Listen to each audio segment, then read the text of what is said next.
नमस्कार विद्यार्थी मित्रों, आप सभी का स्वागत करते हैं मौर्य क्लासेस में।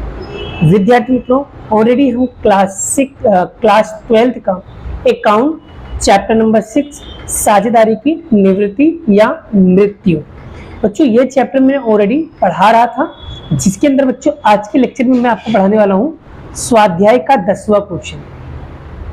बहुत ही ज्यादा IMP है, इंपॉर्टेंट क्वेश्चन बच्चों, ध्यान से सीखना। बच्चों आप लोग टेक्स्ट बुक लेकर बैठना, इसके पीछे का रीजन बता देता हूँ, क्योंकि हमारा थोड़ा सा टेक्स्ट बुक बच्चों फट चुका है, तो शायद रकम आपको प्रॉपरली नहीं दिखेगा। तो आप लोग क्या करना, टेक्स्ट बुक लेकर बैठना, ठीक है, जिससे आपके कॉन्सेप्ट क्लियर हो जाए। और वीडियो को एकदम ध्यान से सीखना बच्चों, आपके कॉन्सेप्ट एकदम अच्छे से क्लियर हो जाएगा। इस वाले सवाल में आपको कुछ नया सीखने को मिलेगा, ध्यान से सीखिएगा।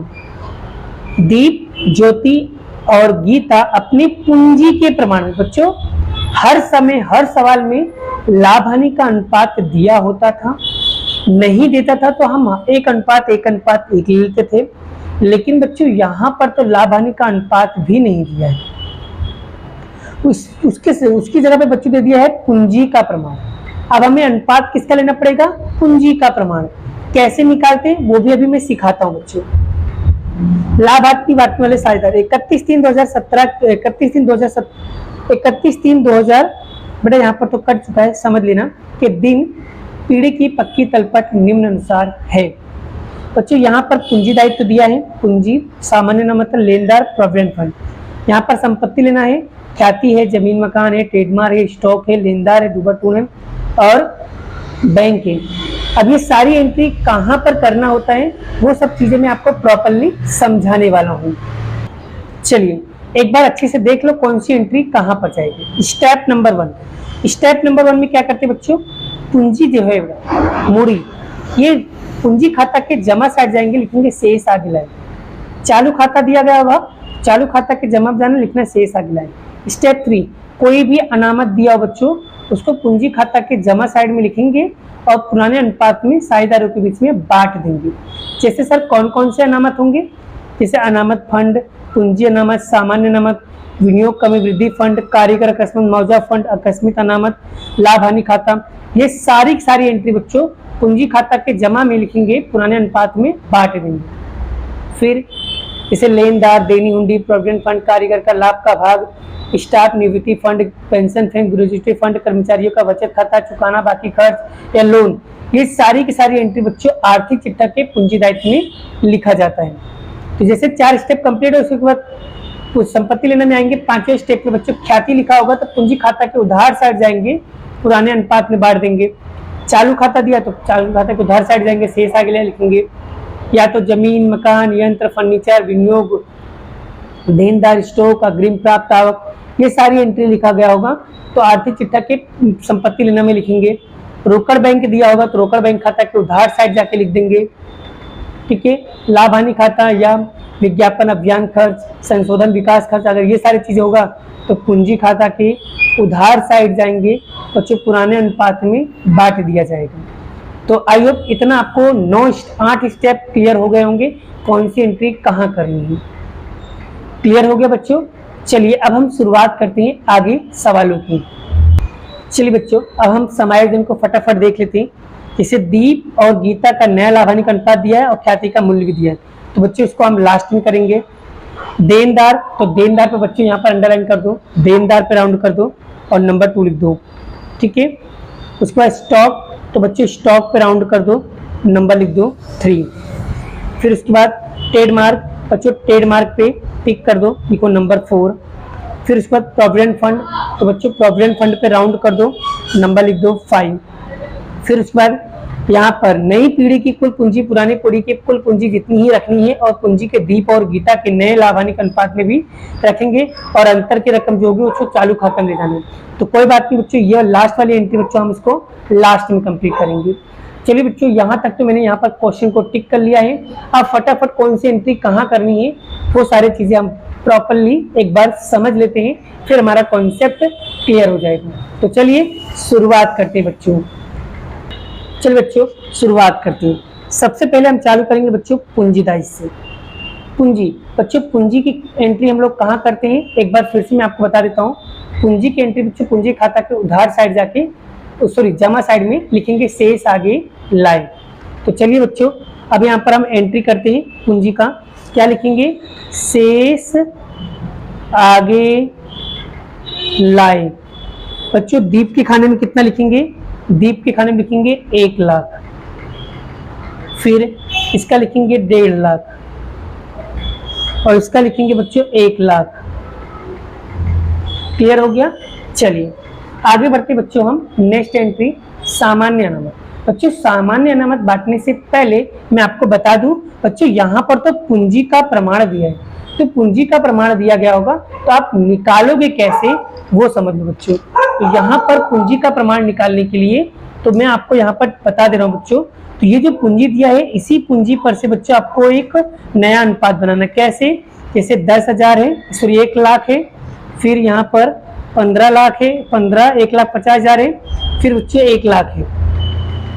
ठीक है, सेम क्या है, 4 जीरो सेम है, 1 2 3 4 जीरो यहाँ से कट, 4 जीरो यहाँ से कट, 4 जीरो यहाँ से कट, तो कितना बचेगा बच्चों, 10:15:10 बचेगा। तो यही क्या होगा बच्चों, आपका अनुपात बन जाएगा। क्लियर हो गया। अब इसी अनुपात में क्या करेंगे, हम इसको बांट देंगे। क्लियर, चाहो तो बच्चों इसको छोटा भी कर सकते हो, ठीक है, लेकिन हम इसी को ही अनुपात मान लेते हैं। चलिए तो फटाफट शुरू करते बड़ा। सबसे पहले उसके बाद क्या लिखा है, सामान्य अनामत। तो सामान्य अनामत क्या होता है बच्चों, कोई भी अनामत हो साझेदारी के पूंजी खाता के जमा साइड में पुराने अनुपात में बांट देना है। तो चलिए तो यहाँ पर लिखेंगे बच्चों सामान्य अनामत, सामान्य अनामत, ठीक है, कितना दिया बच्चों, 28,000। तो बच्चों 28,000 को हम क्या करेंगे, यहाँ पर अनुपात क्या दिया बच्चों, 10:15:10 में हम प्लस करें। तो पहले तीनों का टोटल कितना होता है बताओ, 10 2 20, 10 + 10 + 15 कितना होगा, 35। ठीक है, अब 28,000 को कैसे बांटोगे, ध्यान से सीखना बच्चों, एकदम ध्यान से सीखोगे क्लियर हो जाएगा। देखो 28,000 भागे करेंगे बच्चों, भागे 35, अब गुणा करेंगे बच्चों 10 से। पहले वाले का आएगा बच्चों 8,000 और दूसरे वाले का क्या है 15 बराबर कितना आएगा, दूसरे वाले का आएगा 12,000 और तीसरे वाले का आएगा 8,000। क्लियर हुआ बच्चों। तो इस तरीके से बच्चों सामान्य अनामत को बांटा जाता है। अगर नहीं समझ में आए एक बार फिर से वीडियो को पॉज करो, वापस से क्लियर करो, आपका कॉन्सेप्ट क्लियर हो जाएगा। चलिए बच्चों आगे बढ़ते हैं नेक्स्ट एंट्री। नेक्स्ट क्या लिखा है बच्चों, लेनदार। तो लेनदार पे कोई समायोजन नहीं बच्चों, लेनदार पे अगर कोई समायोजन नहीं है तो लेनदार हमारी क्या होती है बच्चों, दायित्व होती है। तो लेनदार की एंट्री कहाँ लिखेंगे, आर्थिक चिट्ठा के पूंजी दायित्व में। चलिए यहाँ पर बच्चों हम इसको लिख देते हैं। तो यहाँ पर लिखेंगे हम लेनदार, कितने लिखेंगे बच्चों, 60,000। 60,000। ये देखो बच्चों मैंने एंट्री कंप्लीटली कर दी। आई होप आपको ये समझ में आ गया। आगे बढ़ते हैं नेक्स्ट एंट्री। चलिए बच्चों उसके बाद नेक्स्ट एंट्री क्या लिखा है, प्रोविडेंट फंड। प्रोविडेंट फंड पे समायोजन बच्चों, समायोजन देख लेते क्या लिखा हुआ है कि प्रोविडेंट फंड की जिम्मेदारी 35,000 ही निश्चित की गई है। तो सिर्फ 35,000 देखो बड़ा। अब यहाँ पर कैसे लिखोगे, तो यहाँ लिखोगे प्रोविडेंट फंड पीएफ कितना दिया है बच्चों, यहाँ पर बॉक्स के अंदर लिखा है 32,000 और समायोजन में लिखा है 35, तो बाहर लिख देंगे 35,000 निश्चित हुआ है और आपके पास कितना पड़ा है 32। बच्चों इसमें से माइनस करो, कितने का डिस्टेंस हो रहा है प्रोविडेंट फंड में, कितने का, 3,000 कम पड़ा है। तो ये 3,000 रुपये क्या करेंगे, प्लस वृद्धि, क्या होगा बच्चों, प्लस वृद्धि होगा, सॉरी। तो बच्चों यहाँ पर क्या होगा, प्लस करेंगे, 32 में 3 प्लस करेंगे तो 35,000 हो जाएगा। अब बच्चों प्लस किया है तो सेम साइड, याद रखना नियम, अगर प्लस करोगे तो सेम साइड लिखना है, माइनस करोगे तो साइड चेंज। मतलब इधर मान लो उधार है, ये जमा है, ठीक है, तो उधार है तो प्लस होगा तो सेम साइड, इधर उधार है तो पुनः मूल्यांकन के भी उधार आएगा। तो यहाँ लिखेंगे प्रोविडेंट फंड पीएफ कितना है बच्चों, 3,000 रुपये। तो इस तरीके से बच्चों इसकी डबल इफेक्ट की जाएगी। याद रखना जिसका समायोजन होगा उसके ऊपर 2 असर करनी रहेगी, पहली एंट्री यहाँ, दूसरी एंट्री यहाँ, प्लस होगा तो सेम साइज। Clear concept. आगे बढ़ते नेक्स्ट एंट्री।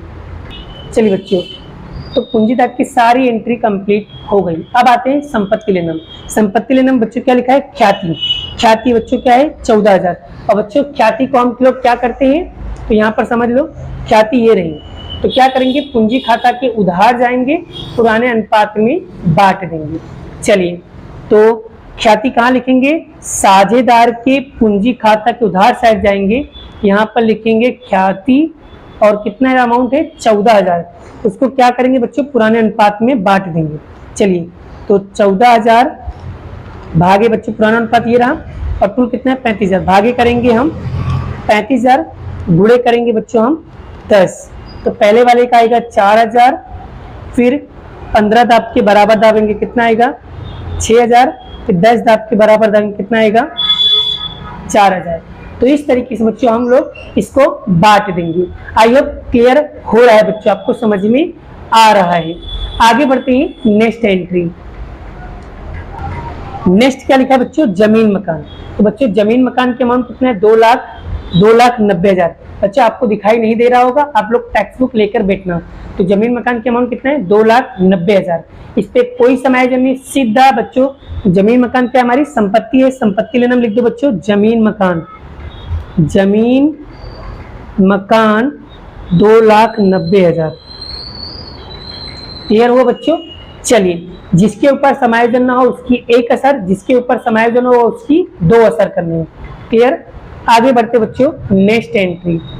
नेक्स्ट क्या लिखा है बच्चों, यहाँ पर ध्यान दीजिए, क्या लिखा है ट्रेडमार्क। बच्चों ट्रेडमार्क के ऊपर समायोजन है, क्या समायोजन है उसको अच्छे से पढ़ लेते हैं। ट्रेडमार्क 60,000 रुपया चालू वर्ष के लिए चुकाए हैं, जो 6 वर्षों के लिए है बच्चों। जब भी कभी 6 वर्षों के लिए लिखा गया होगा तो उस समय आपको कैसे सॉल्व करना है बच्चों, एकदम ध्यान से समझना। क्या बोला है, एकदम ध्यान से प्रॉपर्ली समझना। और यहाँ पर कितना लिखा है बच्चों ट्रेडमार्क, यहाँ पर देखो कितना लिखा है, यहाँ पर लिखा है 60,000। ठीक है, तो कैसे निकालेंगे बच्चों उसको ध्यान से सीखिएगा। तो चलिए मैंने यहाँ पर सॉल्व किया है। देखो चौथा क्या लिखा है समायोजन बच्चों, ट्रेडमार्क 60,000 रुपये चालू वर्ष के लिए चुकाए हैं, जो 6 वर्षों के लिए है बच्चों। तो एक काम करो, 60,000 में 6 को भाग दोगे तो कितना आएगा 10,000 रुपये। तो 10,000 रुपये को आपको क्या करना है, अपलिखित कर देना है। क्या करना है बच्चों, अपलिखित करना। अपलिखित मतलब माइनस करना है। कैसे करोगे, तो ट्रेडमार्क क्या है बच्चों, हमारी एक संपत्ति है, तो यहाँ लिखेंगे हम ट्रेडमार्क। ट्रेडमार्क कितना है 60,000 है, उसमें से माइनस करेंगे यानी कमी करेंगे, 10,000 रुपया माइनस करेंगे, कितना आएगा बाहर 50,000 आएगा, 50,000 आएगा। ठीक है बच्चों। चलिए माइनस होगा तो साइड चेंज करेंगे, इधर जमा है बच्चों तो पुनः मूल्य किधर आएगा, उधार साइड में आएगा। क्या लिखेंगे ट्रेडमार्क। ट्रेडमार्क कितना आएगा 10,000। क्लियर हुआ कॉन्सेप्ट। आई होप यहाँ तक का आपको अच्छे से क्लियर हो रहा है। अगर बच्चे थोड़ा बहुत आवाज आएगा तो कॉपरेट करना, मैनेज करना, बिकॉज बच्चों आज मैं इस तरीके से इस सिचुएशन में वीडियो को शूट कर रहा हूँ बिकॉज बाहर बहुत सारे आवाज आ रही है, तो आवाज आएगी, थोड़ा सा मैनेज करना बच्चों। चलिए बच्चों आगे देखते हैं। यहाँ पर लिखा है बच्चों स्टॉक। तो बच्चों स्टॉक में क्या है, समायोजन 3 नंबर, तो 3 नंबर का समायोजन को रीड करते हैं। क्या लिखा है, स्टॉक की उसकी लागत कीमत 25% अधिक कीमत दर्शाई है, जो लागत कीमत लिखनी है। और बच्चों अमाउंट भी किसमें लिखना है, लागत कीमत लिखना है। और जब भी कभी बच्चों 25% अधिक कीमत पे बोलेगा तब आपको बच्चों कैसे निकालना होगा। तो बच्चों इसके पहले मैं इसके बारे में मैंने तुमको पहले भी डिस्कस किया हुआ था, तो एक सवाल में मैंने समझाया था, आज फिर से समझा दे रहा हूँ। अगर सवाल के अंदर बच्चों लागत स्टॉक की कीमत की लागत कीमत की अपेक्षा 25% अधिक बोले तब बच्चों आपको छोटा सा सूत्र लिखना होगा। तो सूत्र क्या है, ये देखो, लागत कीमत बराबर वही कीमत बटे में 100 प्लस प्रतिशत गुणे में 100। तो चलिए लिखिए, निकालेंगे स्टॉक की लागत कीमत बराबर, बच्चों किताब में वही कीमत कितना दिया है 50,000 प्लस 100 और कितना प्रतिशत दिया है 25 गुणे में 100 करेंगे। ठीक है, फिर 50,000 गुणे 100 करेंगे, 100 में 25 जोड़ेंगे तो 125 होगा।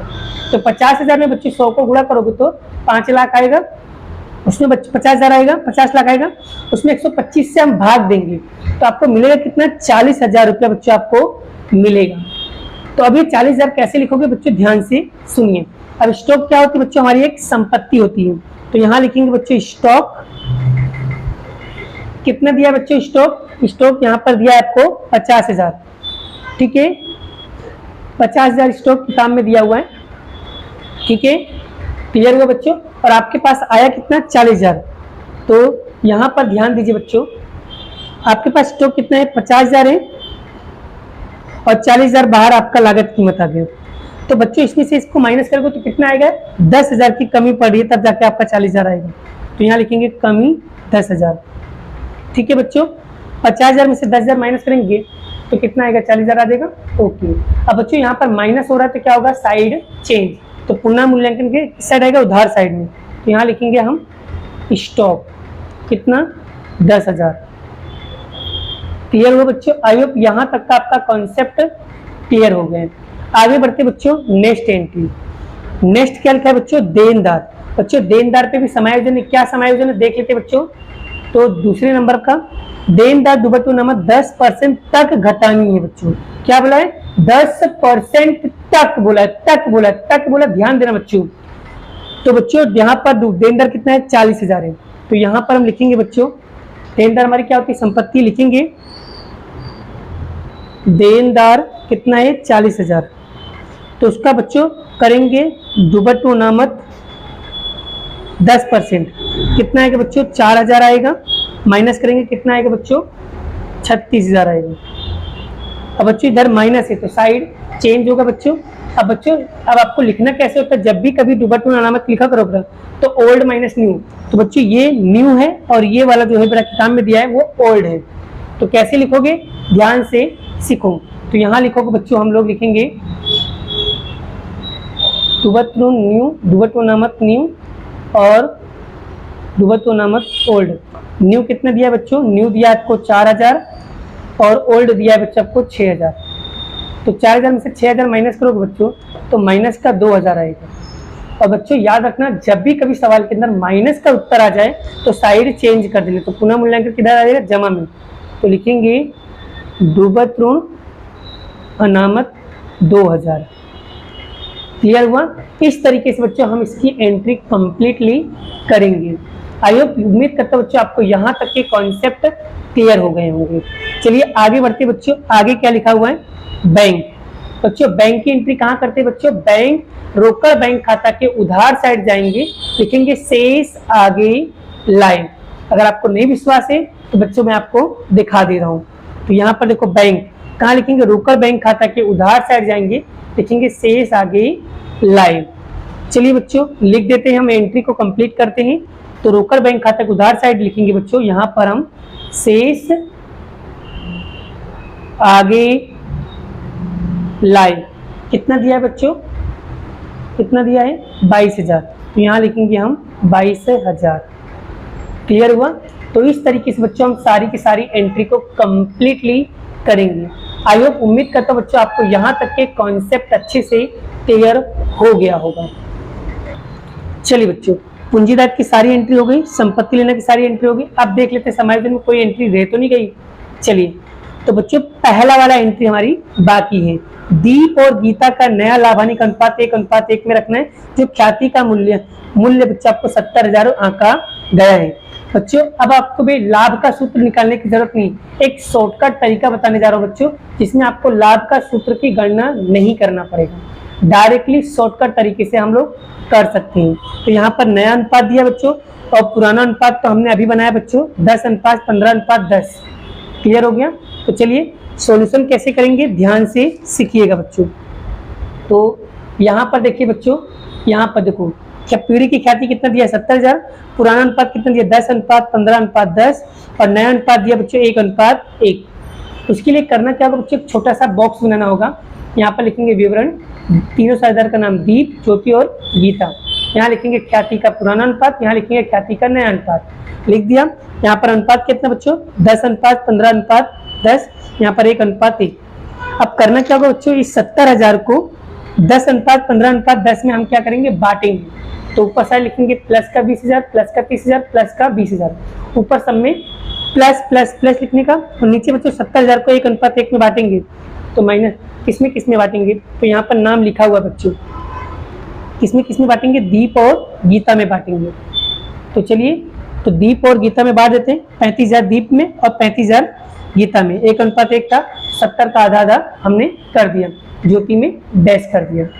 अब बच्चों हम क्या करेंगे, पुराने में से नया को माइनस करेंगे तो प्लस का 20,000 में से माइनस का 35,000 माइनस करेंगे तो माइनस का 15,000 आएगा, और इधर प्लस का 30,000 प्लस का 30,000 माइनस का 20,000 में से माइनस का 35,000 माइनस करेंगे तो माइनस का 15,000 आएगा। अब बच्चों जिसका उत्तर माइनस में आए उसको उधार लिखना है, और जिसका उत्तर प्लस में आए उसको जमा में लिखना है। तो यहाँ पर देखो दीप और गीता का अमाउंट माइनस में आ रहा है, तो दीप और गीता का अमाउंट को पूंजी खाता उधार करेंगे और ज्योति की जमा करेंगे। आप देख सकते हैं बच्चों समायोजन, दीप और गीता की पूंजी खाता उधार, ज्योति की पूंजी खाता का, ये हमने कर दिया कैलकुलेशन।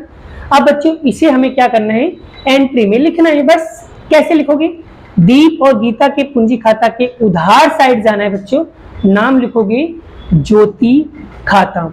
चलिए लिखते हैं बच्चों, चलिए दीप और पूंजी खाते के उधार साइड जाएंगे बच्चों, तो यहाँ पर साइडर के पूंजी खाते उधार साइड जाएंगे तो नाम लिखेंगे ज्योति के पूंजी खाता। क्या लिखेंगे, ज्योति के पूंजी खाता, पूंजी खाता, और रकम दीप और गीता के खाने में लिखेंगे 15,000 15,000। दीप के खाने में 15,000 बच्चों और गीता के खाने में 15,000। ठीक है, क्लियर। अब ज्योति के पूंजी खाता के जमा साइड जाएंगे, नाम लिखेंगे दीप खाता गीता खाता। तो यहाँ लिखेंगे हम दीप की पूंजी खाता और गीता की पूंजी खाता। तो बच्चों दीप, तो यहाँ पर गीता के खाने, ज्योति के खाने में लिखेंगे 15,000 बच्चों, तो ज्योति के खाने में लिखेंगे बच्चों 15,000 और 15,000। तो 15,000 15,000 कितना हो जाएगा बच्चों, 30,000 हो जाएगा। तो इस तरीके से बच्चों हमको इसकी लेजर पोस्टिंग करनी पड़ती है, खाता बाई खतौनी करना पड़ता है। आई होप यहाँ तक कि आपको एंट्री कंप्लीटली समझ में आ गई। उम्मीद करता हूँ बच्चों आपको ये सारे टॉपिक्स क्लियर हो गई। अब हमारी लास्ट की पॉइंट बचा है बच्चों, सिर्फ हमें उसे सॉल्व करना, बाकी हमारी सारी एंट्री कंप्लीटली हो गई है। चलिए बच्चों अब हमारा देखते हो कौन सा समय है बच्चों, हमारा दूसरा हो गया, तीसरा हो गया, चौथा हो गया, पांचवा हो गया। अब बच्चों छठे नंबर पे क्या लिखा है, देखो एकदम ध्यान से सीखना बच्चों, एकदम ध्यान से सीखना बच्चों, आपके बहुत काम आने वाला छठा पॉइंट, बहुत ही ज्यादा काम का आने वाला बच्चों, बहुत ही ज्यादा आईएमपी क्वेश्चन बच्चों, एकदम ध्यान से सीखना, आपके बहुत काम आने वाला बच्चों। नई लाभ वाली की पीढ़ी की कुल पूंजी पुरानी पीढ़ी की कुल पूंजी जितना ही होगा। बच्चों ध्यान से सुनो फिर से, पीढ़ी की नई पीढ़ी की कुल पूंजी के बराबर में पुरानी पीढ़ी की कुल पूंजी की जितना ही होना चाहिए, और पूंजी में दीप और गीता के नए लाभानी के अनुपात में भी रखना होगा, और जो अंतर की रकम बचेगा बच्चों उसको चालू खाते में ले जाना होगा। अब चालू खाता तो बनाया नहीं, तो सीधा इसकी एंट्री बच्चों हम आर्थिक चिट्ठा के संपत्ति लेना में लिख देंगे। क्लियर हो गया बच्चों। अब हम इसकी एंट्री को कैसे करेंगे, एकदम ध्यान से सीखिएगा बच्चों। देखिए बच्चों, तो पूंजी की कुल पूंजी कितना दिया बच्चों, 3,50,000 रुपए। तो जो नया लाभानी का यहाँ पर नई पीढ़ी की जो पूंजी होगी बच्चों, वो क्या कह रहा है, पुरानी पूंजी के बराबर ही होना चाहिए। दीप और गीता का जो अमाउंट होगा बच्चों वो इसके बराबर ही होना चाहिए। मतलब नया लाभानी का अनुपात में हम कितना लेंगे, 3,50,000 ही लेंगे। मतलब वो खुद ही कह रहा है कि भाई नई जो पीढ़ी होगी पूंजी की वो पुरानी पूंजी के बराबर ही होना चाहिए। तो अगर पुरानी पूंजी 3,50,000 है तो नई पूंजी भी कितना होना चाहिए बच्चों, 3,50,000 ही होना चाहिए। और इसी को हमें बच्चों नए लाभानी के अनुपात में बांट देना है। और नया लाभानी का अनुपात कितना दिया बच्चों, 1:1 में बांटना है। तो कैसे बांटोगे बच्चों, ध्यान से सीखना, एकदम ध्यान से सीखना बच्चों, प्रॉपरली सब कुछ समझ में आ जाएगा बच्चों। तो आपके पास यहाँ पर लिखना है बच्चों पूंजी खाता, पूंजी खाता, नाम क्या बताया, नया लाभी दीप और गीता बच्चों। तो यहाँ पर लिखेंगे हम दीप और गीता, क्योंकि ज्योति तो रिटायर हो रही है, ठीक है। और कुल पूंजी जितना पुराना पूंजी कितना था बच्चों, 3,50,000 रुपया। तो यहाँ लिखेंगे 3,50,000, वही आपका बन जाएगा नया लाभानी का। और बच्चों ये जो 3,50,000 है, इसी को बच्चों 1:1 में हमें क्या करना है, बांटना है।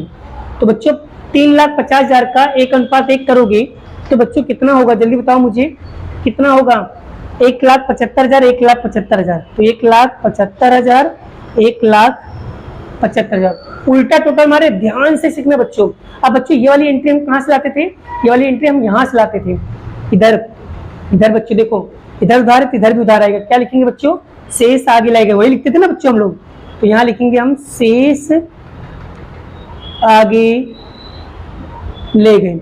दीप के खाने में बच्चों लिखेंगे 1,75,000 और गीता के खाने में लिखेंगे बच्चों 1,75,000। ठीक है, इस तरीके से अब एंट्री कंप्लीटली करेंगे। अब हमें करना क्या होगा बच्चों, ध्यान से सीखना। यहां तक हो जाए ना बच्चों, उसके बाद क्या करना है, आपको पुनः मूल्यांकन खाते का टोटल मारना है। बच्चों पुनः मूल्यांकन खाते का टोटल मारोगे तो इधर कितना आएगा बच्चों, 23,000 आएगा, इधर आएगा 23,000। 23,000 में से बच्चों 2,000 माइनस करोगे कितना आएगा, 21,000 आएगा। तो यहाँ पर लिखेंगे साझेदार की पूंजी खाता, साझेदार के पूंजी खाता। क्या नाम है बच्चों, दीप, ज्योति और गीता। तो बच्चों 15:10:10 में बांटेंगे तो कितना आएगा बच्चों, तो आएगा दीप का आएगा 6,000 और इसका आएगा 9,000 और इसका आएगा बच्चों 6,000। इधर जमा है तो दूसरी एंट्री कहाँ आएगी बच्चों, यहाँ पर लिखेंगे पुनः मूल्यांकन खाता। तो दीप के खाने में लिखेंगे बच्चों 6,000 और इसके खाने में लिखेंगे 9,000 और इसके खाने में लिखेंगे 6,000। यहाँ तक हो गया बच्चों। अब यहाँ तक हो जाने के बाद अब हमें क्या करना है बच्चों, ध्यान से सीखना है। अब बच्चों जो रिटायर हो रहा है पहले हम क्या करेंगे, उसको टोटल मारेंगे। याद रखना, समय साझेदार की पूंजी खाते में सबसे पहले जो रिटायर हो पहले उसी का ही टोटल मारा जाता है। चलिए जमा साझेदार, ज्योति रिटायर हो, ज्योति का टोटल मारेंगे बच्चों, कितना आएगा, चलिए ज्योति का टोटल मारेंगे तो आएगा 1,92,000। यहाँ पर लिखेंगे बच्चों 1,92,000। इसमें से बच्चों 6,000 और 9,000 को माइनस करोगी कितना आएगा, 1,77,000। ठीक है, ये कितना आएगा, 1,77,000। लिखेंगे यहाँ पर ज्योति की लोन खाता। ठीक है बच्चों, और इसकी दूसरी असर कहाँ जाएगी बच्चों, यहाँ पर साझेदार के पूंजी खाता उधार है तो पूंजी खाता के पूंजी दायित्व में आएगा, आर्थिक चिट्ठा के पूंजी दायित्व में आएगा। यहाँ पर लिखेंगे हम ज्योति की लोन, कितना है बच्चों, 1,77,000। ठीक है, क्लियर हो बच्चों। इस तरीके से इसकी एंट्री कंप्लीटली करेंगे। अब उसके बाद क्या करना है बच्चों, यहाँ पर ध्यान से सुनिए। अब बच्चों हम बाकी दो बच्चे जो उनका टोटल मारेंगे। ठीक है, चलिए अब बच्चों दीप का टोटल मारोगे तो उधार साइड का ज्यादा आएगा बच्चों, कितना आएगा, 2 लाख आएगा। तो यहाँ पर लिखेंगे हम 2 लाख। अब बच्चों 2 लाख में से यहाँ पर 1 लाख और 1,08,000, यानी 1,08,000 को अगर माइनस करेंगे बच्चों तो यहाँ पर कितना आएगा, 92,000। तो बच्चों इसमें क्या लिखेंगे हम, तो बच्चों वो कह रहा है, उसने क्वेश्चन क्या बोला, ध्यान से देखो बच्चों, कि जो रकम बचेगी बच्चों उसे हमें चालू खाते में ले जाना है। तो यहाँ पर जो अमाउंट बची है बच्चों इसी को हमें चालू खाते में लिखना है। तो क्या लिखेंगे, दीप की चालू खाता। अब उसके बाद गीता का टोटल मारेंगे बच्चों तो उधार साइड का टोटल ज्यादा आएगा, कितना आएगा, 2 लाख आएगा। यहाँ पर भी लिखेंगे 2 लाख। अब बच्चों इसमें से इसको माइनस करोगे तो भी कितना आएगा, 92,000। तो बच्चों जो अंतर की रकम आएगी उसको क्या लिखेंगे, गीता की लोन। अब बच्चों इसकी एंट्री कहाँ करोगे, इसकी दोनों के दोनों एंट्री यहाँ पर आएगा, आर्थिक चिट्ठा के संपत्ति लेना में आएगा बच्चों। तो चलिए इसकी एंट्री कंप्लीटली कर देता हूं बच्चों। यहाँ पर लिखेंगे हम चालू खाता, क्या लिखेंगे, दीप, और क्या लिखेंगे, गीता। दीप का है बच्चों 92,000 और गीता का भी है 92,000। दोनों को टोटल मारो बच्चों, दोनों को टोटल मारोगे आएगा 1,84,000। यहाँ तक ये इस तरीके से बच्चों हम इसका टोटल मारेंगे। और इसका टोटल मारने के बाद बच्चों आप मारेंगे रोकड़ बैंक खाते का। तो रोकड़ बैंक खाते का मारोगे बच्चों कितना आएगा, 22,000। यहाँ पर भी आएगा 22,000। ठीक है, बचेगा क्या बच्चों, 22,000 बचेगा। तो लिखेंगे यहाँ पर हम शेष आगे ले गए, कितना आएगा बच्चों, 22,000। तो यहाँ पर लिखेंगे हम रोकड़ बैंक खाता। कितना आएगा बच्चों, 22,000 आएगा। इस तरीके से बच्चों हम क्या करेंगे, सभी का टोटल मारेंगे। आइए बच्चों, उम्मीद करता हूँ बच्चों आपको ये टोटल मारना परफेक्टली आ गया। अब लास्ट में किसको टोटल मारना है बच्चों, लास्ट में आपको टोटल मारना है बच्चों आर्थिक चिट्ठे का। चलिए आर्थिक चिट्ठे का जो टोटल मारोगे बच्चों तो कितना टोटल आएगा बच्चों, तो यहाँ पर आएगा 6,22,000, 6,22,000। और बच्चों जब दोनों का टोटल मारोगे तो दोनों का टोटल मैच होना चाहिए। तो इस तरीके से बच्चों हम लोग क्या करेंगे, इस ये 10वें नंबर का क्वेश्चन को बेहतरीन तरीके से सॉल्व करेंगे। अगर आपको नोट्स लिखना है बच्चों तो आप नोट्स स्क्रीनशॉट पढ़ना चाहो तो पढ़ सकते हो। तो यहाँ पर नोट्स लिखा है बच्चों, यहाँ पर नोट लिखा है, आप टोटल मानना चाहो तो स्क्रीनशॉट पढ़ना चाहो तो पढ़ सकते हो। आई होप, उम्मीद करता हूँ बच्चों आपको ये परफेक्टली ये क्वेश्चन समझ में आ गया है और इस टाइप का कोई भी क्वेश्चन होगा अब आप अच्छे से सॉल्व कर पाओगे। बस आपको करना क्या होगा, आपको प्रैक्टिस करना होगा और जितना ज़्यादा प्रैक्टिस करोगे उतना आपके लिए सवाल ईजी हो जाएगा। आई होप आपको ये सारे क्वेश्चन परफेक्टली समझ में आ गया। मिलते हैं नेक्स्ट वीडियो में नेक्स्ट लेक्चर के साथ। बाय बाय, जय श्री कृष्ण, राधे कृष्ण की जय, जय माता दी दोस्तों।